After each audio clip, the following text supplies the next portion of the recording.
Yaani mtu unakuwa upo kwenye wakati mgumu yaani wakati mgumu ambao mpaka mtu unatamani kufa. Unamshirikisha rafiki yako wa karibu au ndugu yako badala ya kukufariji, kukwambia bwana, katika hii dunia Mungu hawezi kukupa jaribu lolote bila kukupa mlango wa kutokea. Hata maandiko yanasema hivyo. Hasemi hivyo. Tena unamkuta sura nyeupe uso mkavu kama kivunde.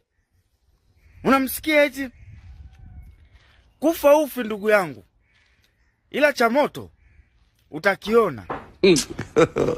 Wewe, iko cha moto nitakiona ni kinini na kinakaa wapi hicho cha moto, alafu nikione kinifanye nini? Cha moto mimi cha kazi gani? Kwanza hicho cha moto kinakaa wapi? Anacho nani? Eti cha moto utakiona. Cha moto gani? Yaani iko cha moto wewe ulikiona wapi mpaka unaniambia na mimi nitakiona iko cha moto? Cha moto kipi? Na kwa nini nione cha moto? Kinifanye nini hicho cha moto ambacho unasema mimi nitakiona? Kikoje?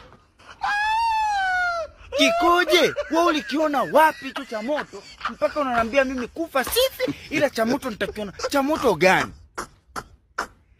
Cha moto hiyo cha moto hiyo which iko cha moto kipi hadharani tu mtu anakiona cha moto? Cha moto kipi?